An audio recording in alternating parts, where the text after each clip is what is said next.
ప్రియులారా, ఈ సమయంలో నూతన సంవత్సరంలోనికి ఎలా ప్రవేశించకుండా ఉంటే మంచిది, ఎలాంటి క్రియలతో ఆలోచనలతో ప్రవేశించకుండా ఉంటే మంచిదో ఆ విషయాలు తెలుసుకుందాం.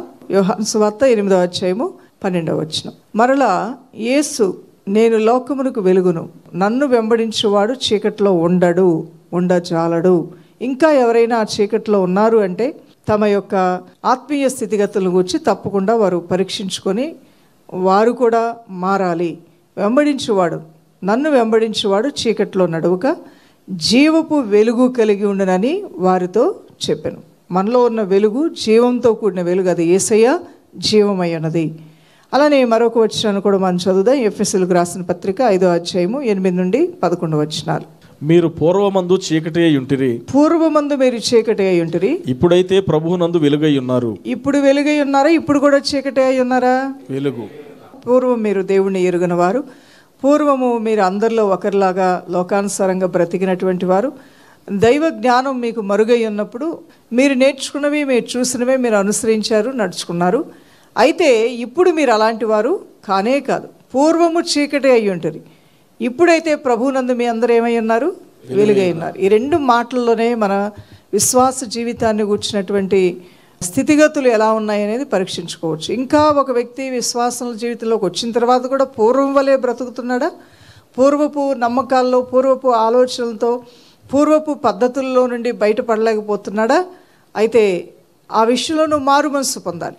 ఇప్పుడు నువ్వు చీకటి అయి ఉన్నావా? కాదు, ఇప్పుడు నువ్వు వెలుగై ఉన్నావు కాబట్టి వెలుగు సంబంధం వలె నడుచుకోవాలి. తర్వాత వచనాలు. వెలుగు ఫలము సమస్త విధములైన మంచితనము. వెలుగు ఫలం ఏంటి? ఇక్కడ రాయబడి ఉంది. ఇప్పుడు నూతన సంవత్సరంలోకి వెళ్ళబోతున్న మనం కూడా ఇంకా ఏదైనా చీకటికి సంబంధించినవి నీలో అక్కడ ఇక్కడ ఉన్నట్లయితే వాటిని మోసుకొని కొత్త సంవత్సరంలో ప్రవేశించడం అనేది నీకు మంచిది కాదు.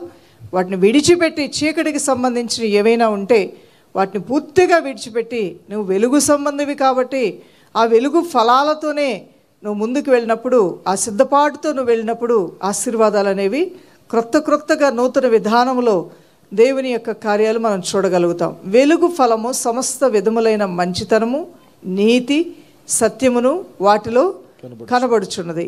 గనుక ప్రభువుకేది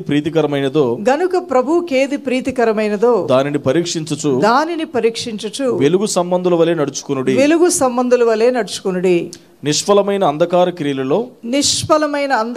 క్రియలలో పాలివారై ఉండగా వాటిని ఖండించుడి. నిష్ఫలమైన అంధకార క్రియలు అనేవి మనలోకి రాకుండా జాగ్రత్త పడాలి.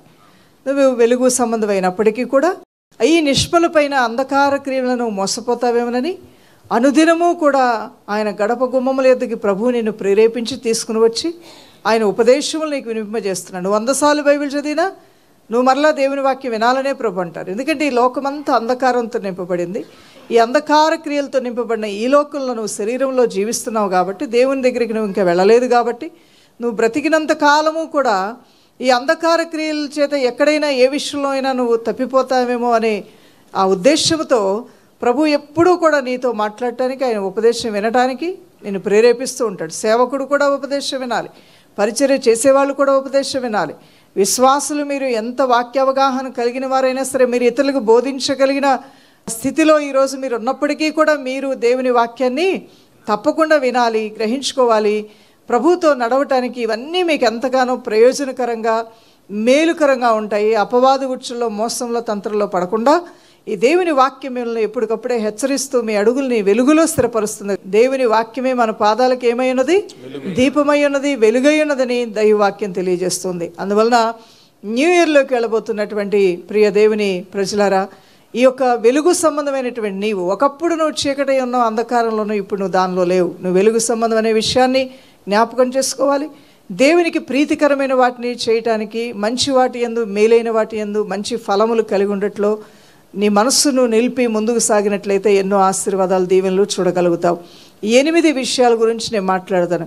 ఇవేవో పెద్దవి కాదు, కానీ ప్రతి మనిషిని కూడా చిక్కుల్లోనూ, పాపంలోనూ, సమస్యల్లోనూ నెట్టివేస్తూ బలహీనపరుస్తున్నవి కూడా ఇవే. వీటిని నువ్వు జయించగలిగితే నిజంగా ఈ విషయాల్లో నువ్వు ప్రభువుని సంతోషపరిచిన వ్యక్తివి అవుతావు. నీ శరీర క్రియల్ని, నీ స్వభావాన్ని, కూడా నువ్వు జయించగలిగినటువంటి ఉన్నతమైన స్థితిలోనికి, నీ ఆత్మీయ జీవితంలో ఒక ఉన్నతమైన స్టెప్ నువ్వు ముందుకు ఎక్కగలుగుతావు అనమాట. మొదటిగా మనం చూసినట్లయితే the darkness of sin and rebellion. ఎవరు వ్యతిరేకంగా తిరుగుబాటు స్వభావం కలిగి ఉంటారంటే, ఎవరైతే పాపక్రియల్ని ఇంకా మనసులో ఇష్టపడుతుంటారో వారిలో తిరుగుబాటు తత్వం ఎక్కువగా ఉంటుంది, వ్యతిరేకతలు ఎక్కువగా ఉంటాయి. నువ్వు నాకు చెప్పేది ఏంటి అనే తత్వంతో, తిరుగుబాటుతనంతో, లోపల అసహ్యభావంతో బ్రతకటం అనేది నీ జీవితానికి కీడు చేటు. అది నీ జీవితంలో ఎన్నో దీవెనలు చూడకుండా నిన్ను అడ్డుకుంది, దాన్ని విడిచిపెట్టు అని ప్రభువైన దేవుడు అంటూ ఉన్నాడు. రోమీయులకు రాసిన పత్రిక 3వ అధ్యాయము 23వ వచనం మీరు చూస్తే, for all have sinned and fall short of the glory of God. ఏ భేదము లేదు, అందరినూ పాపం చేసి దేవుడు అనుగ్రహించు మహిమను పొందలేక పోచున్నారు. ఏంటి ఆ చీకటి అంటే ఏంటి? ఇంకా నేను యేసు రక్తంలో కడగబడ్డాను కదా, శుద్ధీకరించబడ్డాను కదా, పవిత్రపరచబడ్డాను కదా, ఇంకా నాలో ఏలుబడి చేసేవి ఏమున్నాయని అనుకుంటే కొన్ని ఉన్నాయి. అబద్ధములు, ఇక్కడ కొన్ని చూస్తే లయింగ్, చీటింగ్, ప్రైడ్, గ్రీడీనెస్, ఆ యొక్క పిసినారితనం అనేది, ఆ అహంకారము, గర్వం అనేది, అలానే నీలో ఉన్నటువంటి మోసపూరితమైన ఆలోచనలు, జగడములు, ఇవన్నీ కూడా నీ జీవితంలో అడ్డుబండల్లాగా నిలిచిపోతూ ఉంటాయి. ఈ స్వభావంలో వచ్చినటువంటి గుణాలని బియ్యంలో నుంచి రాళ్ళు ఏరేసినట్లుగా ఏరకుండా నువ్వు వాటితో పాటే ప్రార్థన చేస్తావు, భాషల్లో మాట్లాడుతావు, ఉపవాసాలు ఉంటారంటే కొంతవరకు నిన్ను క్షమించి దేవుడు మేలు చేస్తూనే వెళ్తాడు. కానీ ఇప్పుడు వాక్యం వింటున్నావు కాబట్టి నువ్వు దానికి ఉత్తరవాది అయిపోయావు. విననంత వరకు ఓకే, వినిపింపజేశాడు దేవుడు అంటే ఇక అద్దంలో నీ ముఖాన్ని చూపించేశాడు కాబట్టి నువ్వు ఆ విషయంలో మనసుని మార్చుకొని నూతన పరచబడటం అనేది చాలా ఉత్తమము, చాలా మేలని మనం గ్రహించుకోవాలి. రెండవదిగా the darkness of fear and anxiety. ఈ యొక్క భయము అనేది ఒక అడుగు ముందుకు నువ్వు వెళ్ళనివ్వకుండా, దేవుని కార్యాలు నువ్వు చూడకుండా, ధైర్యంగా విశ్వాసయాత్రలో ముందుకు సాగిపోకుండా కూడా నిన్ను ఆటంకపరిచే ఏదైనా ఉన్నదంటే నీలో ఉన్నటువంటి భయము, అదేవిధంగా కలవరం. ఈ రెండింటినీ నువ్వు జయించగలుగుతున్నావా లేదా అనేది కూడా నువ్వు చాలా జాగ్రత్తగా చూసుకోవాలి. 2 తిమోతి రాసిన పత్రిక 1వ అధ్యాయము 7వ వచనం మీరు చూడండి. ఎందుకు నువ్వు భయపడుతూ ఉంటావు? Fear of failure, fear of the future, fear of rejection, fear of death. ప్రభుతో నువ్వు ఉన్నప్పటికీ కూడా నువ్వేదో చనిపోతాననే ఒక భయము, ఎవరు నేనంటే ఇష్టం లేదు, అందరూ నన్ను చాలా తక్కువగా చూస్తున్నానటువంటి భయము, ఆ తర్వాత దేవుణ్ణి కూర్చున్న భయం. అంటే పవిత్రమైన భయం వేరు, అనవసరమైన భయం కూడా వేరు. నీకు దేవుని కూర్చున్న అనవసరమైన భయాలు. చాలామంది చాలా విషయాల్లో అసలు పూనుకోరు. ఎందుకు ముందుకు వెళ్ళట్లేదు, ఎందుకు చేయట్లేదు అంటే భయం. కొంతమంది హాస్పిటల్కి వెళ్ళరు, ఎందుకంటే భయం. హాస్పిటల్కి వెళ్తే బ్లడ్ టెస్ట్ చేస్తే, స్కాన్ తీస్తే రిపోర్ట్లో ఒకవేళ నాకేమైనా గడ్డలు ఉన్నాయేమో, రోగాలు ఉన్నాయేమో తెలుస్తుందేమోనని భయం. అందుకని వాళ్ళు ఏం చేయరండి, హాస్పిటల్కి వెళ్ళరు. కొంతమంది బాప్టిజం తీసుకోవాలంటే భయం, ఎందుకంటే ఎవరో ఎల్లమ్మ పుల్లమ్మ చెప్పిన మాటలు, ఏసై చెప్పిన మాటలు వినమ్మా నీ బతుకు బాగోద్ది. ఏ ఎల్లమ్మో ఏ పుల్లమ్మో వాళ్ళు దేవుళ్ళ నీకోసం ఏమైనా రక్తం కాచారా, నీకోసం ప్రాణం పెట్టారా, వారికి ఏమైనా ఆత్మీయ అనుభవాలు కలిగిన వాళ్ళ ఆత్మీయతలో పండిపోయారని వాళ్ళ మాటలు నువ్వు బాగుపడదాం అనుకున్నావా? అసలు ఎవరి మాటలు వింటున్నావు, ఎవరి జ్ఞానం తీసుకుంటున్నావు, ఎవరితో నువ్వు సహవాసం చేస్తున్నావు, ఎవరి ఆలోచనలు నువ్వు పరిగణనలోకి తీసుకుంటున్నావు? ఇలా ఎంతోమంది దేవుని ఆలోచనల్ని వాక్యంలోంచి తీసుకోకుండా వీళ్ళలో నుండి వాళ్ళలో నుండి అక్కడి నుంచి ఇక్కడి నుంచి ఏరి పట్టుకొని వాళ్ళు ఇసుక మీద కట్టబడిన స్థితితో ఒక పటిష్టమైన ఆత్మీయ బలమైన స్థితికి అలవాటు చేసుకోకుండా ఇంకా పసిబిడ్డల్లాగానే బతుకుతున్నారు. ఆ భయం ఉండటం వల్ల కూడా దేవుళ్ళో ఎదగలేక, దైవ కార్యాలు చూడలేక, అసలు భక్తి అంటే ఏంటో నీకు అర్థం కాక, ఆ భక్తిలో ఉన్న మాధుర్యాన్ని నువ్వు అనుభవించలేక, అందరూ సాక్ష్యాలు చెప్తుంటే లోపల నీ మనసులో నువ్వు బంధనపడుతూ, బాధపడుతూ, నీలో నీవే కృంగిపోతూ, కృషించిపోతూ, ఏంటో నీ యొక్క ఆత్మీయ స్థితి నీకు అర్థం కాకుండా పడిపోయిందేమో. దాని గల కారణాలు కూడా ఇవే. గ్రహించుకో. ఈ వ్యర్థమైన భయాల్లోంచి, వ్యర్థమైన అనుమానాల్లోంచి, కలవరాల్లోంచి బయటికి నువ్వు వచ్చినప్పుడే నీ జీవితంలో దేవుని కార్యాలని ప్రత్యక్షంగా నువ్వు చూడగలుగుతావు. 2 తిమోతి రాసిన పత్రిక 1వ అధ్యాయం 7వ వచనం చదువుదాం. దేవుడు మనకు శక్తియు ప్రేమయు ఇంద్రియ నిగ్రహము గల ఆత్మనే ఇచ్చును కానీ పిరికితనము గల ఆత్మను ఇవ్వలేదు. పిరికితనంతో కూడిన ఆత్మను ఇవ్వలేదు. అందువల్ల పిరికితనానికి మిమ్మల్ని మీరు అప్పగించుకోవద్దు. ఇక్కడ ఒక వ్యక్తి చెప్పిన మాట, anxiety can harm our physical, mental and spiritual health. ఈ యొక్క భయాలు, ఆందోళనలు శారీరకంగా, మానసికంగా, ఆత్మీయంగా అన్ని విధాలుగా నష్టాన్ని తీసుకొస్తాయి. కాబట్టి అసలు వాటిని ఎంటర్టైన్ చేయకుండా ఉండటం కూడా చాలా మంచిది.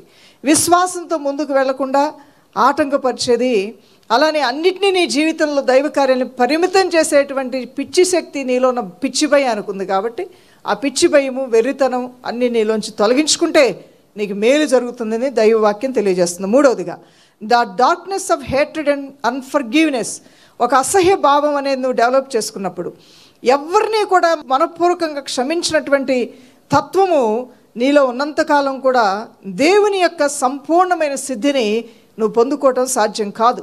1 యోహాను రాసిన పత్రిక 2వ అధ్యాయము 9వ వచనం, అలానే మత్తయి సువార్త 6వ అధ్యాయము 14 నుండి 15 వచనాలు కూడా. ఎందుకు నువ్వు ఇతరుని పూర్తిగా క్షమించలేకపోతున్నావు? వాళ్ళు నీకు ఎప్పుడో చేసిన గాయాలు, అలానే ఎప్పుడో నీకు వాళ్ళు చేసిన మోసాలు, అలానే నీతో మోసపూరితంగా స్నేహం చేసి మంచివారిగా నటించి నేను మోసం చేసిన వారి వలన నీ హృదయం ఎక్కువ గాయపరచబడుతుంది. అందుకని ఒక సామెత ఉంటుంది లోకంలో, తిన్నింటి వాసాలు లెక్క పెట్టనమాట. అంటే వాళ్ళు మంచివారిలాగా నీతో ఉంటూ, మీ మధ్యలోనే ఉంటూ, అన్నీ మీకు మేలు చేస్తున్నట్లుగానే ఉంటూ మిమ్మల్ని మోసం చేశారంటే అది లోతుల్లోకి వెళ్తుంది గాయం. దానివల్ల కూడా కొందరిని కొన్ని విషయాల్లో నువ్వు పూర్తిగా క్షమించలేక మనసులో వాటిని పెట్టుకున్నావేమో. అలానే అన్రిజాల్వ్డ్ కాన్ఫ్లిక్ట్స్, తీరని వివాదాలు. రోజులు గడుస్తున్నాయి, దినాలు గడుస్తున్నాయి, సంవత్సరాలు కూడా మారుతున్నాయి, నీ వయస్సు కూడా సంవత్సరం మారుతుంది. ఒకప్పుడు నువ్వు యవనస్తుడివి, ఇప్పుడు నువ్వు పెద్దోడివయ్యావు, నీకు పెళ్ళయింది, నీకు పిల్లలు పుట్టారు. అయినా తీరని వివాదాలకు మాత్రం అంతు పంతు లేకుండా ఈ కుటుంబం మధ్యలో, ఆ కుటుంబం మధ్యలో, ఈ వ్యక్తి మధ్యలో, ఆ వ్యక్తి మధ్యలో తీరని వివాదాలతో ఉండటం వల్ల కూడా దేవునితో ఒకవైపు నువ్వు నడుస్తున్నప్పటికీ కూడా వివాదంతో కూడా నువ్వు నడుస్తున్నావేమో. రెండు చీకటి వెలుగు కలిసి నడవటం సాధ్యము కాదు దేవుని బిడ్డలారా. ఉంటే లోకం వైపు ఉండండి, లేదంటే దేవుని వైపు ఉండండి. ఉంటే మీరు వెచ్చగా ఉండండి, లేకపోతే చల్లగా ఉండండి, నులివెచ్చగా మాత్రం ఉండొద్దు అంటాడు. ఇద్దరు నాయకులకి నువ్వు న్యాయం చేయలేవు, ఏదో ఒక నాయకుడిగా ఉండాలి. యేసే నీ నాయకుడైతే ఇవన్నీ నీ జీవితం నుంచి తీసేసుకోమంటున్నాడు. దానివల్ల నీకు మేలు. ఒకవేళ ఇవి నువ్వు నీలో దాచిపెట్టుకుంటే కనుక ఇవి ఎవరిలో వారు కలిగి ఉండేవి, ఎవరిలో వాళ్ళు కలిగి ఉండే విషయాలు నేను ఈరోజు ఈ సమయంలో మాట్లాడుతున్నాను. ఇది ఎవరో తొంగి చూసి నిన్ను బాగు చేయాలంటే అవదు. యేసయ్య వాక్యం మాత్రమే నిన్ను చూడగలదు. మీలో కొంతమంది అనుకోవచ్చు, పాస్టర్ గారికి ఈ మాటలు నా గురించి ఎలా తెలుసు, నాకు చెప్పినట్టే చెప్తున్నారంటే నాకేం తెలుస్తుందండి, నాకేమీ తెలియదు. దేవునికి అన్ని విషయాలు తెలుసు. నిన్ను గూర్చి, నన్ను గూర్చి తెరచిన పుస్తకం గురి మనందరినీ గూర్చి తెలిసినవాడు, ఎరిగినవాడు ఆయన మాత్రమై ఉన్నాడు. ఆయన వాక్యమే మన మూలుగుల్లోనికి, ఎముకల్లోనికి, అంతరంగంలోనికి వెళ్ళి మనతో మాట్లాడి మనకి మందులాగా, మెడిసిన్ లాగా పనిచేసి మనల్ని బాగు చేయగలిగిన శక్తివంతమైనది దైవ వాక్యము మాత్రమే. అందువలన ఆ దేవుని మాటలకి మీరు గౌరవించండి, దేవుని మాటలను మీరు గనపరచండి, దేవుని మాటని మీరు సీరియస్గా తీసుకోండి, దేవుని మాటకి లోబడండి, దేవుని మాటకి మీరు భయపడండి. మరి ఈ వచనాలు మనం చూద్దాము.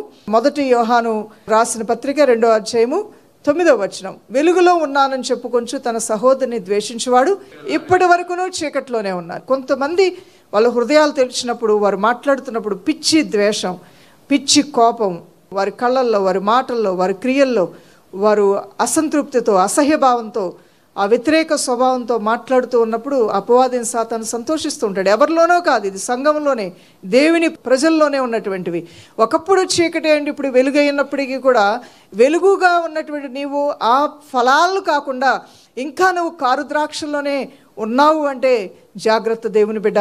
నిన్ను నువ్వు మోసం చేసుకుంటూ ఎక్కువ కాలం ఉన్నట్లయితే ఆ చెడ్డమైన 7 దెయ్యాలు వచ్చి నేను ఇంకా భ్రష్టత్వంలో నడిపిస్తాయి. కాబట్టి వాటిని విడిచిపెట్టి నీ జీవితాన్ని నూతనపరచుకో. 4వది, the darkness of idolatry and materialism. సౌకర్యముల్ని అధికంగా ప్రేమించడం, అధికంగా ఆరాధించడం, అధికంగా వాటి మీద మక్కువ పెంచుకోవటం. భూ సంబంధమైనవన్నీ నిరర్ధకమైనటువంటివి. సూర్యుని కింద భూమి మీద జరిగే వాటన్నిటికీ అంతం ఉంది. ఆకాశంలో ఉన్నటువంటి సూర్యచంద్ర నక్షత్రాలే ఒకరోజు గతించిపోతాయి. అలాంటివి భూ సంబంధమైన వాటి అన్నిటికీ కూడా అంతం ఉంది. కాబట్టి అధికమైన మక్కువ, అధికమైన ప్రేమని మెటీరియల్ వాటి మీద, అంటే ఇవి కొన్ని రోజులు ఉంటాయి, ఆ తర్వాత పోతాయి, వీటి మీద మాత్రమే మనస్సు నిలిపి శాశ్వతమైన వాటి మీద నుంచి నువ్వు మనస్సు పోగొట్టుకొని వీటికి ఎక్కువ ప్రాధాన్యత ఇచ్చి అవసరమైన వాటిని నువ్వు నిర్లక్ష్యం చేయటం ప్రారంభిస్తే నిత్య జీవాన్ని నువ్వు పోగొట్టుకునే అవకాశం లేకపోలేదు. అపవాది అబద్ధములకు జనకుడు, వాడు మోసగాడు, వాడు తంత్రగాడు, వాడు ఎప్పుడూ కూడా దేవుని మాటలకు వ్యతిరేకిస్తుంటాడు. దైవ కార్యాలని అవును అంటే కాదు అంటాడు, కాదు అంటే అవును, అదేవిధంగా ప్రేరేపిస్తుంటాడు. భ్రమపరిచేటువంటి వాడు భ్రమలోనికి దేవుని సంఘం ఎప్పుడూ కూడా వెళ్ళకూడదు. దేవుని యొక్క వెలుగులో నువ్వు ఎప్పుడూ కూడా వెలుగు సంబంధిలాగా చురుకుదనంతో, ఆత్మ జ్ఞానంతో మెలకు కలిగి నీ ఆత్మీయ ఘటాన్ని నువ్వు కాపాడుకుంటూ ముందుకు వెళ్ళటం నీకు చాలా మంచిది. 1 యోహాను రాసిన పత్రిక 2వ అధ్యాయము 15 నుండి 16 వచనాలు కూడా మీరు రాసుకోండి. అంటే లోకల్లో మెటీరియలిస్టిక్ థింగ్స్ అంటే ఏమంటే మనీ ఉంటుంది, సక్సెస్ ఉంటుంది, కెరీర్ ఉంటుంది, టెక్నాలజీ ఉంటుంది, ప్లెషర్ ఉంటుంది. Every relationship can become idolatry or idol. నీ కెరీర్ కోసం, కెరీర్లో ఏదో సాధించడానికి దేవుని కార్యాన్ని నిర్లక్ష్యపరచొద్దు. నీ డబ్బు కోసం దేవుడు నీకు ఇచ్చిన రక్షణానందాన్ని కోల్పోవద్దు. నువ్వేదో సాధించడం కోసం బాప్టిజాన్ని నువ్వు నిర్లక్ష్యం చేసి అది వెనక్కి తోసేయొద్దు. ఫస్ట్ థింగ్స్ ఆర్ ఫస్ట్ అన్నట్లుగా దేవుని కార్యాలకు ఎప్పుడు మొదటి స్థానమే నువ్వు ఇవ్వాల్సిందిగా దైవవాక్యం హెచ్చరిస్తుంది. సక్సెస్, నీ విజయాలు కూడా నీవు విర్రవీగే విధంగాను, దేవుణ్ణి తక్కువ చూసే విధంగాను, నీ భక్తిని కూడా నువ్వు తక్కువ చేసుకునే విధంగాను, నిన్ను ఆత్మలో పెంచి పోషించిన ఆత్మీయ నాయకులను కూడా నువ్వు వెర్రి చూపులు చూసే విధమైనటువంటి వెర్రితనం నీలో ఒకవేళ దాపురిస్తుందేమో. ఈ వెర్రి ద్రాక్షలు, ఈ కారు ద్రాక్షలు నీలో వస్తే నీకు మంచిది కాదు. ఇవి సక్సెస్ ద్వారా వస్తాయి, మనీ ద్వారా వస్తాయి. అలానే నువ్వు కెరీర్కి ఎక్కువ ప్రాధాన్యత ఇస్తూ దైవ కార్యాలు నిర్లక్ష్యపరచడం ద్వారా కూడా ఇవి నీలో దాపురిస్తాయి. నీ టెక్నాలజీ, విపరీతమైనటువంటి లోక జ్ఞానం కూడా నిన్ను వెర్రితనంలో నడిపించవచ్చు. వరల్డ్లీ ప్లెషర్స్, సౌఖ్యాలు, సుఖాలు, ఇవన్నీ కూడా ఎక్కువగా నువ్వు అలవర్చుకున్నట్లయితే దేవుని కార్యాల్లో నీ యొక్క ప్రాణం ఆనందించకుండా ఇవి నిన్ను ఆటంకపరిచే ప్రమాదం కూడా లేకపోలేదు.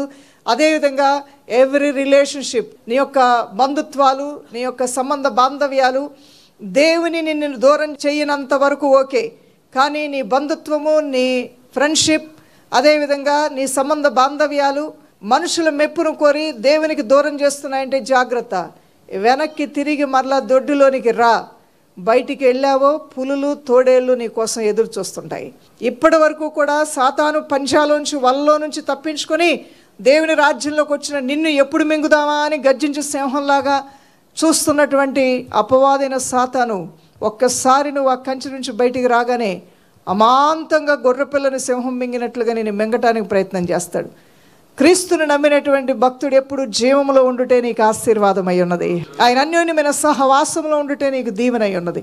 సహవాసంలోంచి, దేవుని ఏర్పాటులోంచి తప్పిపోయిన సంసోను జీవితం ఎలా మారిపోయిందో ఒకసారి మీరు జ్ఞాపకం చేసుకుని దేవుని బిడ్డలారా, ఎంతసేపు కూడా నువ్వు ప్రభుతో నడవటానికి ఇష్టపడితేనే నీకు మేలు జరగబోతుంది. 5వదిగా the darkness of hopelessness and despair.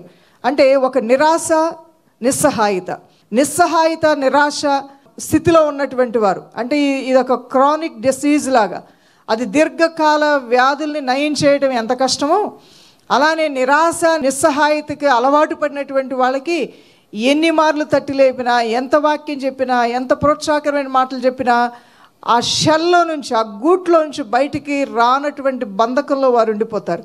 అలాంటి దుస్థితి నీకు రాకముందే ఏ రోజు వచ్చిన నిరాశను ఆ రోజే బయటికి పంపించేసే.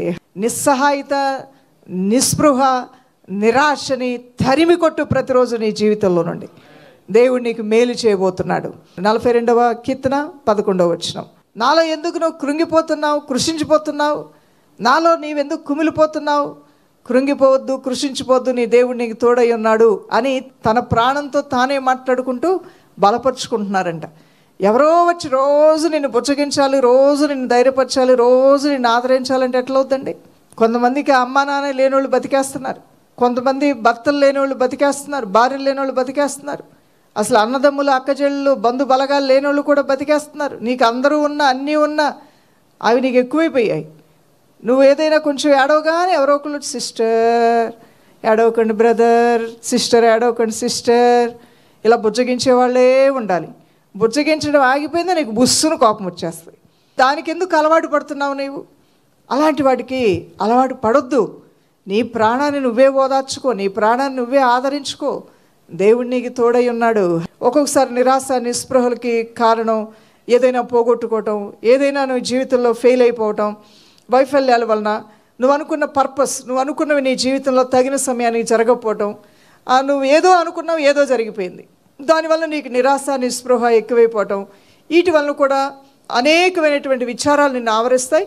వాటి వలన కూడా ఉత్సాహం, సంతోషాన్ని పోగొట్టుకొని, విశ్వాసాన్ని పోగొట్టుకొని ఓడబద్దలైపోయినట్లుగా నువ్వు బ్రతుకుతూ ఉంటావు, శక్తిని పొందుకోలేకపోతూ ఉంటావు. ఇవి కూడా నీకు అడ్డుబండలే. వాటి నుంచి బయటపడాలి. వస్తుంది లైఫ్లో, అందరికీ నిరాశ వస్తుంది, నిస్పృహ వస్తుంది. కానీ అది దీర్ఘకాలం నీలో ఉండటం నీకు మంచిది కాదనమాట. ఏ రోజు కీడు ఆ రోజుకి చాలు అంటున్నాడు ప్రభువైన. రేపు నువ్వు కూర్చుని చింత పడొద్దు అని యేసయ్య చెప్పిన మాటని జ్ఞాపకం ఉంచుకుని ముందుకు వెళ్ళటం అనేది చాలా మంచిది. దైవజనమా, 6వదిగా రాసుకోనండి. The darkness of lies and deception. అబద్ధములతో కూడిన భ్రమపరిచే ఆత్మలు ఈ లోకంలో ఉన్నాయి. అబద్ధముతో కూడిన భ్రమపరిచే చీకటి కార్యాలు ఉన్నాయి. అబద్ధాలని నమ్మటం వలన, నిన్ను కూర్చిన అబద్ధాన్ని నువ్వు నమ్మటం వలన, ఇతరులు చెప్పిన అబద్ధాలు నమ్మటం వలన, ఫాల్స్ టీచింగ్స్ వలన, మిస్ఇన్ఫర్మేషన్ వలన, డిస్ట్రాయిడ్ వాల్యూస్ వలన కూడా నీ జీవితంలో ఆ సెల్ఫ్ డిసెప్షన్ వలన కూడా ఎన్నోసార్లు ఇటువంటి అబద్ధముతో కూడిన భ్రమతోనే కొంతకాలం జీవితాలు వెళ్ళిపోతుంటారే. ఆ సిస్టర్ గురించి నేను ఇలా మంచి ఆవిడని నేను అనుకోలేదండి. మరి ఎలా అనుకున్నారు? ఒకప్పుడు ఒక ఆయన నాకు కలిసాడండి, ఆయన ఆ విధంగా చెప్పారు వాళ్ళ ఫ్యామిలీ గురించి, వాళ్ళ గురించి అలా చెప్పారండి, నేను అదే నమ్మానండి ఇన్ని రోజులు అని బతికేశాడు. అంటే అబద్ధంలో బ్రతికావు. ఇతరులు చెప్పిన అబద్ధాలను నమ్ముతున్నావేమో, ఒక్కోసారి నిన్ను కూర్చున్న అబద్ధం నీలో ఉందేమో, నువ్వేదో అనుకుంటున్నావు, నువ్వు కాని దాన్ని నువ్వు అనుకొని బతికేస్తున్నావేమో, ఆ మోసపూరితమైన స్థితికి నువ్వు అప్పగించబడ్డావేమో. ప్రతిరోజు ఇటు నుంచి ఎలా బయటికి రావాలి దైవజనుడాలంటే సింపుల్గా చిన్న ప్రార్థన చేసేయండి. ఇలాంటి వాటికి నేను అప్పగించబడకుండా నీ కాపుదలు నాకు ఇవ్వండి ప్రభు అని అడగండి. 7వదిగా the darkness of pride and selfishness. ఒకవేళ నీ జీవితంలో నువ్వు అధికమైన అహంకారానికి, గర్వానికి నువ్వు అవకాశం ఇచ్చినట్లయితే అది నేను మోసం చేస్తాయి. సామెతల గ్రంథం 16వ అధ్యాయము 18వ వచనం కూడా మనం చూసినట్లయితే ప్రైడ్ గోస్ బిఫోర్ డిస్ట్రక్షన్. వినాశనానికి, నాశనానికి ముందు గర్వం నడుస్తుంది. అలాంటి గర్వము, అహంకారం నీ జీవితంలోకి రాకుండా జాగ్రత్త పడమని ప్రభు యొక్క వాక్యం తెలియజేస్తుంది. గర్వపోతులుగా మారుతున్నామని అసలు మనకి ఎలా అర్థం అవుద్ది? ఈ వేరే వాళ్ళు ఎవరైనా ఏంటిని మరీ అంత గర్వంగా ఉంటున్నారంటే మీరు దాన్ని ఎలా అర్థం చేసుకుంటారు? నేను ఎక్కడ గర్వంగా ఉన్నాను, నేను మంచిగానే ఉన్నాను. మీ ఇంట్లో వాళ్ళు అంటారు, ఎవరో సంగతి వదిలేండి, ఇంట్లో వాళ్ళే మాట్లాడుకుంటూ ఉంటారు. ఎలా నీకు అర్థమవుద్ది నీకు నిజంగానే గర్వం అనేది నిన్ను ఏలుబడి చేస్తుందనే విషయానికి వచ్చినట్లయితే కొన్ని విషయాలు మనం మాట్లాడుకోవచ్చు. ఎరోగెన్స్, ఎప్పుడూ కూడా వినకపోవటం. అలానే అన్విల్లింగ్నెస్ టు లిజన్, అంటే అహంకారం, పొగరుబోతనం అంటారు కదా, ఆ పొగరుబోతనంతో ఉండటం. పొగరు పట్టిన పశువు ఏం చేస్తుంటే వాళ్ళు ముసలోళ్ళ, వాళ్ళు ముత్తకోళ్ళ, వాళ్ళు పసిబిడ్డల అనేది దానికి అనవసరం. పిచ్చి పట్టిన కుక్క ఏం చేస్తుంటే వాళ్ళు చిన్నపిల్లల, పసిపిల్లల, దానికి అనవసరం. అమాంతం మీద పడి ఏం చేస్తుంది? కరి చేస్తుంది. అంటే ఆ యొక్క పొగరు పట్టిన తర్వాత అంటే హాని చేయడానికి నీ ఏమాత్రం వెనకాడకుండా, అమ్మ ఏడుస్తుంది, నాన్న ఏడుస్తున్నారు, అనవసరం, నాకు కావాల్సింది నాకు ఇచ్చేయాల్సిందే అనే ఆ తత్వము. ఇతరులు నేను బాధ పెట్టేనే నువ్వు మాత్రం హ్యాపీగా ఉండాలనుకుంటావు. అది నీ జీవితంలో గర్వానికి సూచనగా కూడా కనబడుతుంది. అలానే అన్విల్లింగ్నెస్ టు లిజన్, ఎవరు ఏది చెప్పినా వినటానికి నీకు మనసే ఉండదు. చెప్పలేరు నీకెవరు, నిన్ను అప్రోచ్ అవ్వలేరు. నీ దగ్గరకు వస్తే బొసలు కొడుతుంటావు నువ్వు. నీ చుట్టూ ఉన్నటువంటి ఆ బుద్ధి నీ దరిదాపులకు ఎవరు రావడానికి కూడా ఇష్టపడరు. బాబోయ్ వాళ్ళ జోలికి వెళ్ళకూడదండి. ఎంత మాట పడితే అంత మాట అనేస్తారండి. ఆ ఎందుకు వాళ్ళతో అనిపించుకోవటం, ఆ గయ్యాడితనం, ఆ యొక్క కక్ష సాధింపుతనం, ఇవన్నీ కూడా నీ జీవితంలో నిన్ను ఒక భ్రష్టత్వంలో నడిపిస్తాయి. దేవునికి అయిష్టురాలుగా నిన్ను మార్చివేస్తాయి. అది మంచిది కాదు. అదే రీతిగా సెల్ఫ్ రైటస్నెస్, నేను నీతిమంతురాల్ని, నేను నీతిమంతుడిని, నేను చేసేదంతా కరెక్టే. ఎవరినైనా కరెక్ట్ చేయడానికి ప్రయత్నం చేస్తే కొంతమంది రియలైజ్ అవుతారు, నిజమే ఈ విధంగా నేను చేయకుండా ఉండాల్సింది, లేదా కొన్నిసార్లు కొంత తప్పు ఉన్నప్పటికీ కొంత కరెక్ట్ కూడా ఉందండి నాలో అంటుంటారు. లేకపోతే కనుక నిజమేనండి ఆ పొరపాటు నేను చేయకుండా ఉండాల్సిందండి అంటారు. ఇంకొంతమంది ఎలా ఉంటారో తెలుసా? నేను అసలు తప్పే చేయను, నేను మిఖాయేల్ తర్వాత 2వ దేవదూత పేరు పెట్టాలంటే నా పేరే దేవుడు రాసుకోవాలి జీవగ్రంథంలో. వామ్మో, అంత పరిస్థితి ఉందా నీకు? అవును, ఇలాంటి వాళ్ళని నేను ఎక్కువ మందిని చూశాను. నేనేం తప్పు చేశాను? అసలు నేను తప్పే చేయను, వాళ్ళు తప్పు చేశారు, వీళ్ళు తప్పు చేశారు అంటే వీళ్ళ తప్పులు వీళ్ళకి కనబడవు, కానీ అందరు చేసిన తప్పులు మాత్రం వీళ్ళు మాట్లాడతారు. అంటే నువ్వు మహా పరిశుద్ధుడివి వాళ్ళు అంటే అనుకుంటారు. దేవదూతలతో సరిసమానంగా పోల్చుకుంటారంట కొంతమంది. వీళ్ళ అహంకారులు, వీళ్ళు ఏమనొచ్చండి? గర్విష్ఠులు, అహంకారులు అని వీరిని అనవచ్చు. అందువల్లనే దేవుని యొక్క వాక్యంలో యాకోబు రాసిన పత్రిక 4వ అధ్యాయము 6వ వచనం కూడా మనం చూసినట్లయితే దేవుడు గర్విష్ఠులను వ్యతిరేకిస్తాడంట, హంబుల్గా ఉన్న వాళ్ళకి ఫేవర్ చూపిస్తాడంట. కాదు, కానీ ఆయన ఎక్కువ కృపనిచ్చును. అందుచేత దేవుడు అహంకారులను ఎదిరించి దీనులకు కృప అనుగ్రహించిన లేఖనము చెప్పుచున్నది. Pride leads to isolation, broken relationships, separation from God. ఈ యొక్క అహంకారము, గర్వం అనేది నీ జీవితంలో ఒంటరి వాడిని చేస్తుంది. గర్విష్ఠులతో ఎవరు ఎక్కువ రోజులు ఉండటానికి ఇష్టపడరు. నీ బతుకు నీదే అయిపోద్ది. ఒక రోజున అందరూ వదిలేస్తారు, అందరూ నీకు దూరం అయిపోతారు, ఒంటరి బ్రతుకు అయిపోద్ది. దేవుడు కూడా వదిలేస్తాడు గర్విష్ఠుల్ని. ఒంటరి జీవితం అనేది నీకు నష్టం. బ్రోకెన్ రిలేషన్షిప్స్, ఎప్పుడు కూడా ఎవరితో నువ్వు సమాధానంగా ఉండలేవు, ఎవరితో నువ్వు విమిడిపోలేవు, అందరితో నువ్వు గొడవలు పడతావు, ప్రతి ఒక్కళ్ళ మీద నువ్వు పోట్లాడుతుంటావంటే వాళ్ళలో ఆ స్పిరిట్ ఉంది. ఆ స్పిరిట్ బంధించబడాలి యేసునామంలో. అదే రీతిగా సపరేషన్ ఫ్రమ్ గాడ్, ఇది ఇంకా అత్యంత బాధాకరమైంది. దేవునికే నిన్ను దూరం చేస్తుంది నీలో ఉన్నటువంటి గర్వము, అహంకారము. న్యూ ఇయర్లో అడుగు పెట్టడానికి ముందుగా మనలో మనం చూసుకొని మనల్ని మనం బాగు చేసుకోవాల్సినవి ఇవన్నీ కూడా ఎవ్వరూ నీకు వచ్చి చెప్పకపోవచ్చు, దేవుడు మాత్రం నీతో చెప్తాడు. ఎందుకో తెలుసా? ఆయన నిన్ను నన్ను ప్రేమిస్తున్నాడు కాబట్టి. ఆయన ఎవరిని ప్రేమిస్తాడో వారిని శిక్షిస్తాడు, వారిని గద్దిస్తాడు. దేవుడు సరిచేసినంతగా ఎవరూ మనల్ని సరిచేయజాలరు. దేవుడు ప్రేమించినంతగా ఎవరూ మనల్ని ప్రేమించజాలరు. దేవుడు చేసినంత మేలు మనకి ఎవరూ కూడా చేయలేరు. చేయాలనుకున్నా ఎవరూ కూడా అంత మేలు ప్రభువు మాత్రమే సమస్త విధములైన మేలుతో నేను తృప్తిపరచగలడు. అదే రీతిగా దైవజనమా, 8వదిగా ఆఖరిదిగా నేను చెప్తున్నాను, the darkness of injustice and oppression. ఇది అన్యాయము, అణచివేత. నీవు ఎవరి చేతైనా అన్యాయం చేయబడ్డావేమో, అణచివేయబడ్డావి. అలా నీ వలన నీ ఇంటి వారు కానీ నీ చుట్టూ ఉన్నవారు కానీ అన్యాయం చేయబడ్డారేమో, అణచివేయబడ్డారేమో. ఆ తప్పులు నువ్వు ఒప్పుకొని ప్రభునామంలో ప్రార్థన చేసుకోవాలి. ఇవన్నీ కూడా నీకు మేలుకరమైనవి కాదు. సో ఇప్పుడైనా ఆ విషయంలో నువ్వు జాగ్రత్త పడటం మంచిది. కొత్త సంవత్సరానికి వెళ్ళేటప్పుడు ఇవి చీకటికి సంబంధమైనటువంటివి, వెలుగు సంబంధమైనవి కావు. ఒకప్పుడు మీరు చీకటి అయి ఉన్నారు, ఇప్పుడు మనందరం ఏమై ఉన్నాం? వెలుగు ఫలాలు కలిగిన సంఘముగా దేవుడు తన సంఘాన్ని ఆశీర్వదించును గాక. ప్రార్థన చేసుకుందాం ఈ సమయంలో. పరిశుద్ధుడా, నా ప్రియతండ్రి, కనికరం కలిగిన మహాజ్ఞాని అయిన దేవుడు నీవేనాయన. అయ్యా, మా గృహోపకరణములను మేము శుద్ధీకరించుకున్నట్లుగా నీ గృహోపకరణము మా దేహమనే దేవాలయమే నాయన. ఈ దేవాలయాన్ని బాగు చేయవాడు నీవే ప్రభువా. మా ఇంటిని మేము శుభ్రపరచుకున్నట్లుగా ఈ హృదయం అనే ఇంటిని నీవు మాత్రమే శుభ్రపరచగలవు నాయన. మా ఇంటి వస్తువులు మాకెంత ప్రియమైనవో అలానే నీ కొరకు రక్షింపబడిన నీ ప్రజలు, నీ సంఘము నీకు అత్యంత ప్రియమైంది నాయన. దాన్ని బాగు చేసుకుంటే ఎలానో నీకు తెలుసు నాయన. ప్రయోజనకరమైన వాటిని ఎలా నీ సంఘానికి అందించాలో నువ్వు ఎరిగిన దేవుడు నాయన. నువ్వెంతైనా మహాజ్ఞానైన దేవుడు ప్రభా. ఎవరిని ఎలా ఓదార్చాలో, ఎవరిని ఏ విధంగా ధైర్యపరచాలో, ఏ రీతిగా నీ ప్రజల్ని సరైన మార్గంలో వెలుగు సంబంధాలుగా నడిపించుకోవాలో నువ్వు ఎరిగిన దేవుడివే నాయన. ఈ రోజున వెలుగును గూర్చి మేము తెలుసుకున్నాము నాయన. నీ సంఘము వెలుగులో ఉన్నదంటున్నావు నాయన. వెలుగు సంబంధులు కలిగి ఉండవలసిన ఫలాలు మేము కలిగి ఉండి నీ కృప వెంబడి కృపను మేము పొందాలని ఆశపడుతున్నాం. ప్రతి మాట ప్రతి హృదయంలో భద్రపరచండి. ప్రతి హెచ్చరిక ప్రతి హృదయంలో భద్రపరచండి.